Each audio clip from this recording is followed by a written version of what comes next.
near Hohenwald, Tennessee, 1809. In the early morning hours of October 11th, in a Tennessee town about 75 miles from Nashville, all was quiet around the two small cabins that served as an inn for travelers along the Natchez Trace. Then suddenly, around 3 a.m., a gunshot rang out. There was a loud thud, followed by a second shot.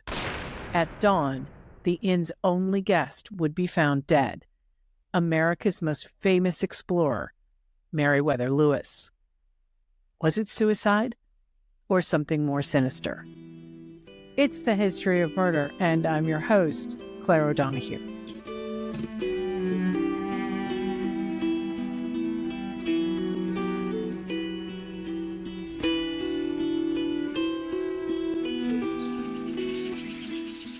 The Natchez Trace is one of America's earliest highways.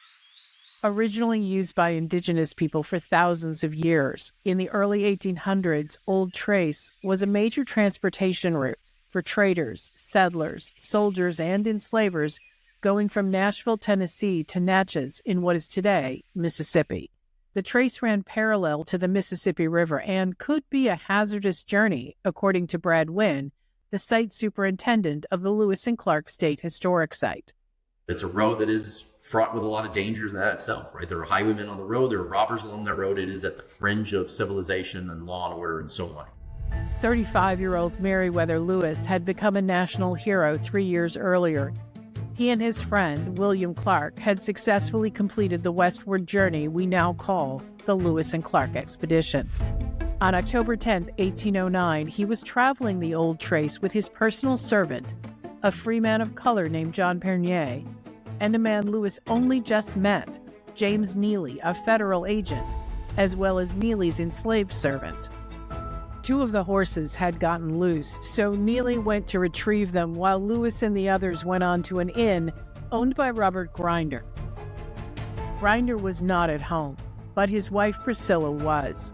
She offered one of their cabins to Lewis while Pernier and Neely's servant stayed in the barn. During the night, she heard a gunshot and something fall heavily on the floor and the words, "Oh Lord."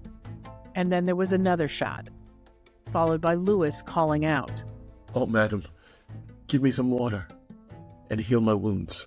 She's afraid to go into the room. It's in the middle of the night. She doesn't know what has just happened, but she hears the room where Mr. Lewis, Governor Lewis, was being housed. But she refuses to go in, refuses to respond to this perhaps call for water.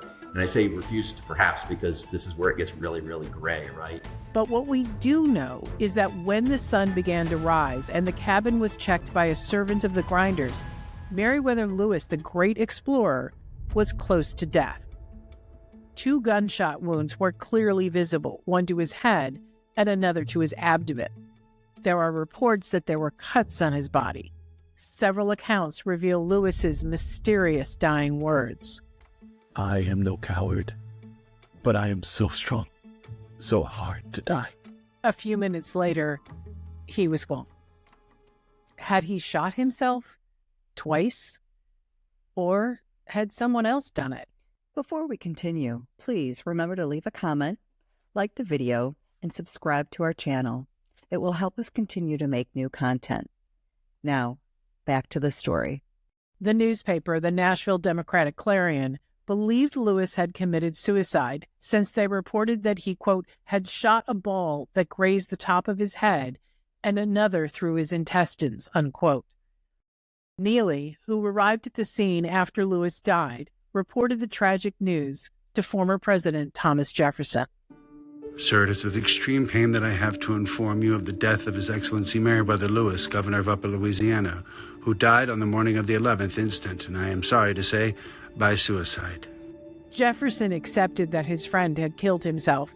He ordered no investigation into the matter.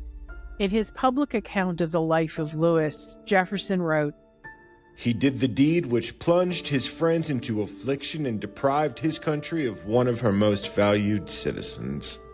And William Clark, the man whom Lewis would be linked to forever in history, also believed it was suicide. After hearing of his friend's death, he wrote, quote, "O Pharaoh, I fear the weight of his mind has overcome him," unquote. They both knew Meriwether Lewis well, his personality, his moods. They were saddened, but not shocked that he would take his own life. But there were others who immediately doubted that Lewis had killed himself, especially his mother Lucy, whose religious views considered suicide a sin.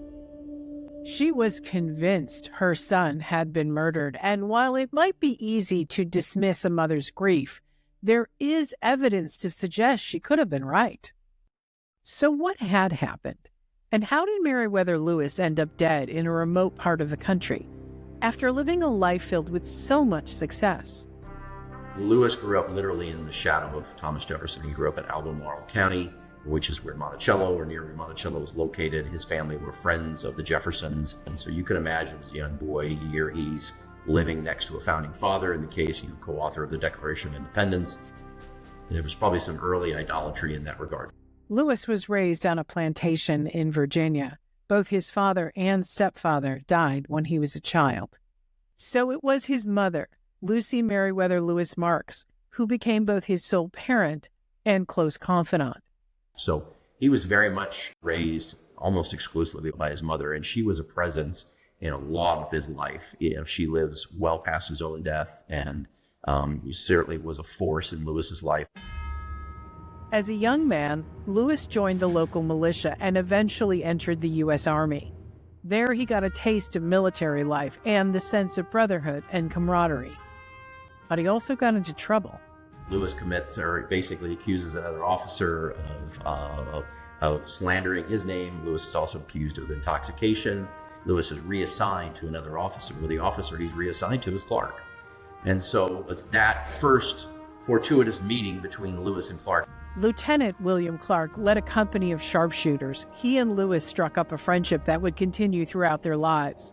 Shortly after his election to the presidency, Thomas Jefferson asked Lewis to become his personal secretary, and he would also ask Lewis to assist in one of his greatest achievements. In 1803, Jefferson purchased for the United States 828,000 acres of land from France. At the bargain price of less than 3 cents an acre, the Louisiana Purchase doubled the size of the country, and Jefferson asked Lewis to lead an expedition into the new lands. Lewis accepted and wrote his friend Clark, inviting him to join the expedition. If, therefore, there is anything under those circumstances in this enterprise which would induce you to participate with me in its fatigues, its dangers, and its honors, believe me, there is no man on earth with whom I should feel equal pleasure in sharing them as with yourself. Military history, almost always, there's very few instances of co-commanding anything, right? There's always a clear chain of command. There's always a commanding officer and an XO. Here, you see two individuals co-commanding as equals. It's pretty rare. Clark accepted and began assembling men for the journey. Lewis traveled to Philadelphia and took classes in medicine and science to prepare for a journey that had several key goals. So Jefferson's instructions to Lewis, first of all, he calls it a direct and practicable water route to the Pacific. Like, tell me if there's a river that goes all the way there, right? He also was interested in really claiming as much of Louisiana. We bought, as it turned out, $15 million worth of land. And so he wants clear claim to that territory. And that means that there has to be mapping and surveying and scientific discovery. So that leads to the third thing. Tell me what's out there, right?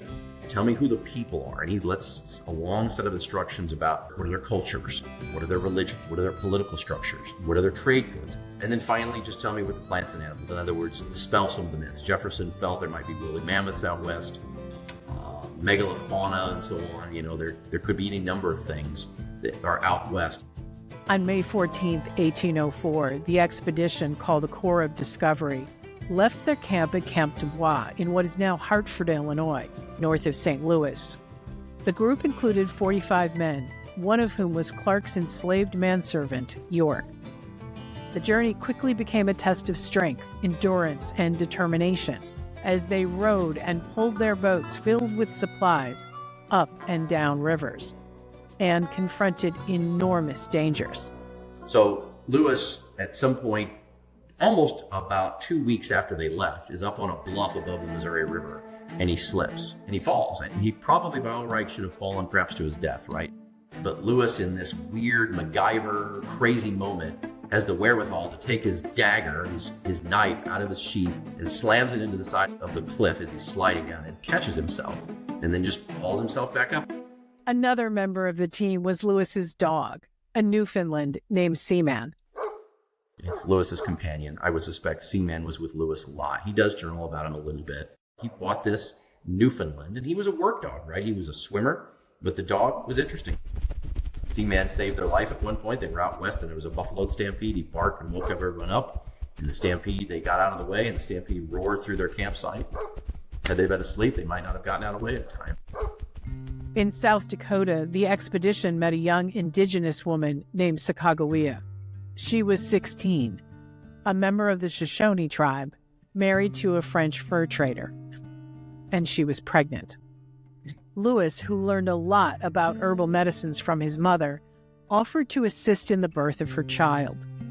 He created a tonic made of crushed rattlesnake rattles. It eased Sacagawea's delivery, and she gave birth to a son whom she brought along during the expedition. Her contributions as translator, guide, and as a working member of the group were crucial. After a sudden wind squall filled their boats with water, Lewis wrote about her in his journal.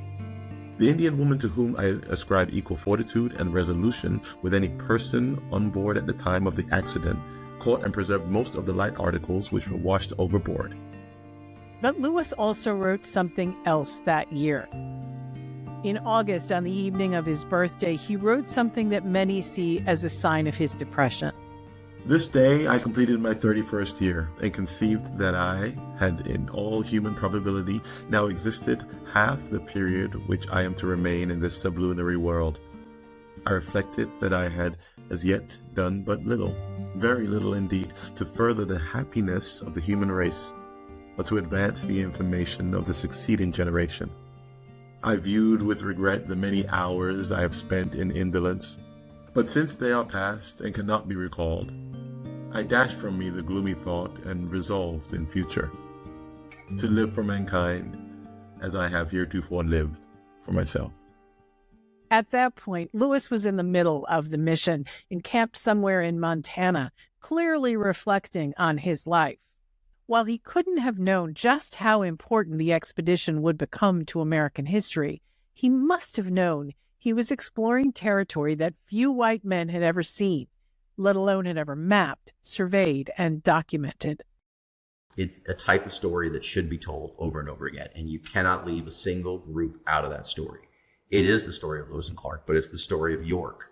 It's the story of Sacagawea. It's the story of all those indigenous people who helped the expedition to succeed, who allowed them through their territory. It's also the story of all those individuals that went along with them, right? The 43 men that left from here. It's the story of dog lovers, right? Who doesn't love Seaman? So it's a great story. But only for the people on the expedition and those waiting for them in the east. For the indigenous people, the expedition had a darker side. The Lewis and Clark expedition opens the West. They open up that territory that within the end of the century, there's thousands of people killed as a result of that conflict. And it's going to happen, right? The Americans are not going to stop. The indigenous people can only be pushed so far before they say, that's enough, we're fighting back. And so for the expedition and for the indigenous folks, Lewis and Clark is a blip in their history. And it is a challenging story for them because how do you celebrate? You don't in their regard. You don't celebrate the coming of the end. On September 23rd, 1806, 2 years, 4 months, and 10 days after they'd set off, the expedition returned to St. Louis. They succeeded overwhelmingly, I think, beyond anyone's expectations. And they did. They made it all the way. They didn't find a water route, but that wasn't their fault. They did make it all the way across. They did map and survey all that territory. They did discover all these lands. They did make these introductions to all these Western tribes. During the entire expedition, they only lost one man, and he had died, apparently, of appendicitis. Lewis and Clark and the Corps of Discovery were hailed as heroes. On November 28, 1806, the Sprig of Liberty newspaper out of Gettysburg, Pennsylvania, wrote, quote, "Captains Lewis and Clark with their noble company will receive the general applause and be rewarded with thanks from a grateful country," unquote. Thomas Jefferson was both pleased and relieved that Lewis had returned safely. I received, my dear sir, with unspeakable joy, your letter of September 23rd announcing the return of yourself, Captain Clark, and your party in good health to St. Louis. The members of the expedition settled their affairs and were paid for the mission, except for York and Sacagawea. Then they returned home. But for Lewis and Clark and a few others who had kept journals, there was more work to be done. These journals, filled with valuable information and observations, needed to be published. They're coming back with these stories, and that legitimizes everything. For Jefferson, it legitimizes the expense of $15 million. Nowhere in the Constitution at that time did it say a president could buy that land. And so he politically has got a little bit of a problem there. And so he needs this expedition. He needs the justification. He needs those journals to validate what he had just done, right? We made a good deal. We made a good decision, right? Look at all this that we just accomplished. And so they have to get those journals published. The first to get published was Patrick Gass, a sergeant on the expedition. His journal was rushed into print in 1807 and became an instant bestseller. That same year, Lewis was appointed governor of the new Louisiana Territory, a job he began in 1808 when he left the East to return to St. Louis. Clark was already living there, got married, and was appointed the chief Indian agent for the territory. The two men remained close friends. But problems began to arise for Lewis. During the year between his appointment as governor and when he arrived to actually start the job, his secretary, Frederick Bates, had been in charge of the territory. When Lewis finally arrived to begin his governorship, he and Bates immediately clashed. I would suspect it was a learning curve for him pretty quickly, if that makes sense. I don't know that Lewis was unprepared, but I don't know that it was something that he could have prepared himself for, as any of us would. I don't know that anybody is prepared for their first experience on whatever those circumstances in life suddenly throw us into. So I don't want to necessarily blame Lewis entirely for that, but some people aren't suited for every aspect of their future lives. There were rumors that Lewis had begun drinking when he was back east and had suffered several bouts of illness. In addition, he was also unable to find a wife, even though he had several prospects. It was said he was so intense that women seemed to run from him. Plus, Lewis's friend Thomas Jefferson was no longer president. By 1809, a year into his governorship, some of the expenses for the territory that Lewis had submitted to the new James Madison administration were rejected. He has lost his support network, if you will, in Washington. And now he's a politician, right?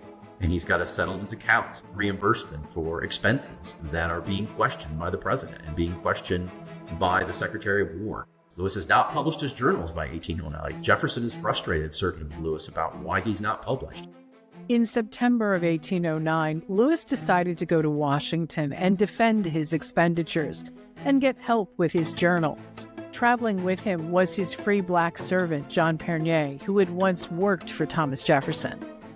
When Lewis arrived in New Madrid, about 250 miles from St. Louis, he wrote his will. He left his estate, after all debts had been paid, to his mother Lucy.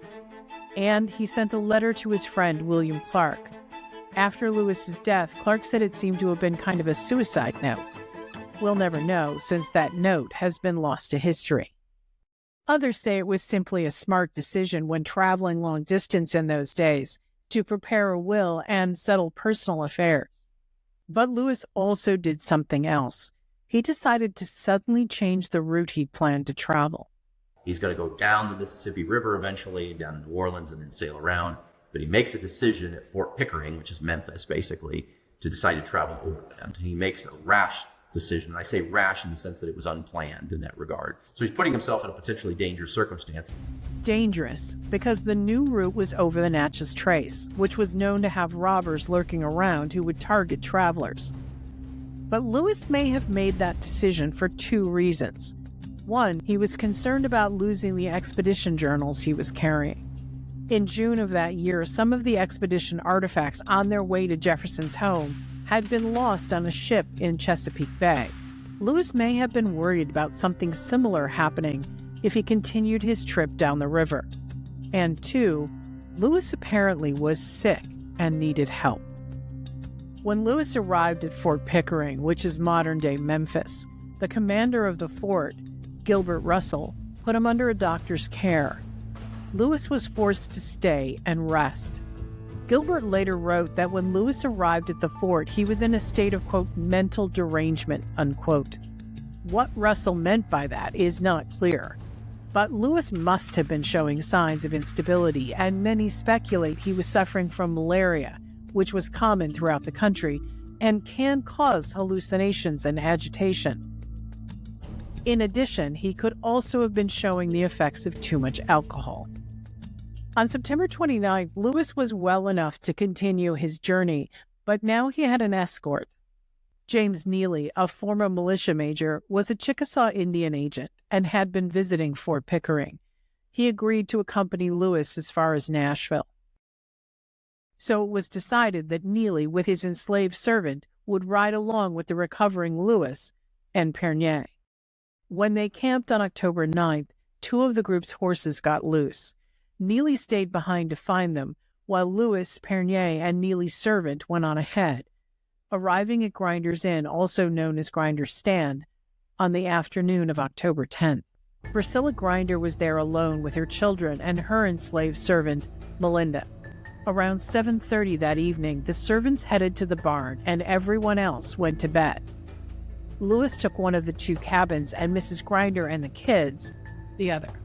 And somewhere in the midst of the night, there was gunfire, there was a gunshot, followed by another gunshot, and followed by a wail, cry for help.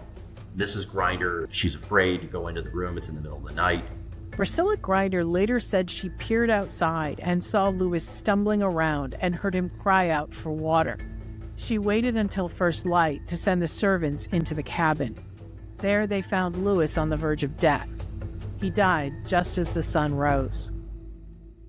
Dead of 2 gunshot wounds, also dead of perhaps some sharp-edged weapon. In later years, Mrs. Grinder had several versions of the story, but she never mentioned seeing any cuts on Lewis. When Neely arrived, he found Lewis dead in the cabin. He was the one who declared it was a suicide, but Neely also never mentioned seeing any cuts on the body. That part of the story, that Lewis had slashed his arms and thigh with a razor, was later attributed to the servants who found Lewis as he was dying. But the accounts of those who were there that night all agree that as he died, Lewis uttered this statement: I am no coward, but I am so strong, so hard to die. Were these the dying words of somebody who'd managed to shoot himself twice? Or of somebody who had been brutally attacked and was trying desperately to hang on, despite his fatal wounds? For those, like Lewis's mother Lucy, there was no question it was murder. She became suspicious when her son's trunks and possessions were never sent to her. And she believed the chief murder suspect was Lewis's servant, John Pernier. Pernier, remember, was not enslaved, but a free man. After Lewis's death, he claimed that the governor owed him 2 years' worth of back pay. In a letter Pernier wrote to his former employer, Thomas Jefferson, on February 10, 1810, he mentioned his desperate financial situation. I am sorry to trouble you, but from your knowledge of me, flatter myself, you will use your influence to obtain me justice. You will please to observe from the above statement that a balance remains due to me of $271.50, which at this time, could I be in the receipt of the same, it would ameliorate my distresses. $271 is about the equivalent of $7,000 today. Would Pernier have murdered Lewis for that money? Lewis's mother thought he did. Where's that evidence, right? And in the case of that, was there bias? Pernier was a man of color, right? He's showing up.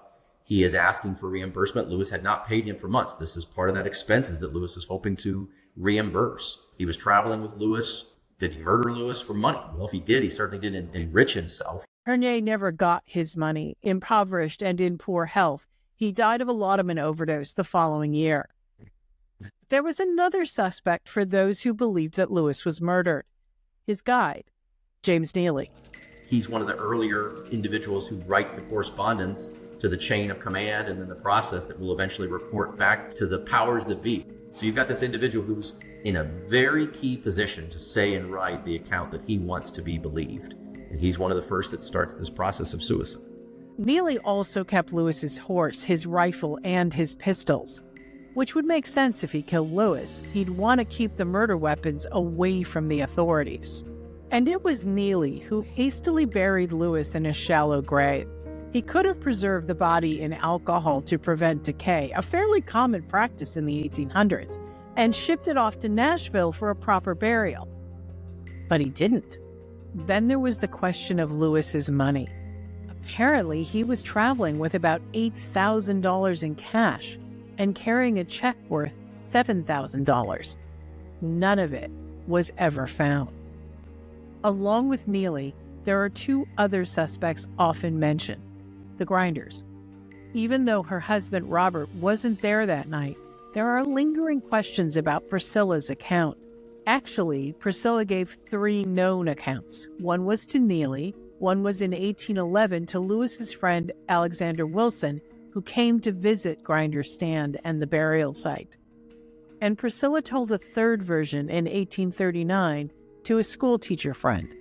In her first and second accounts, Priscilla said Lewis behaved strangely the evening before his death.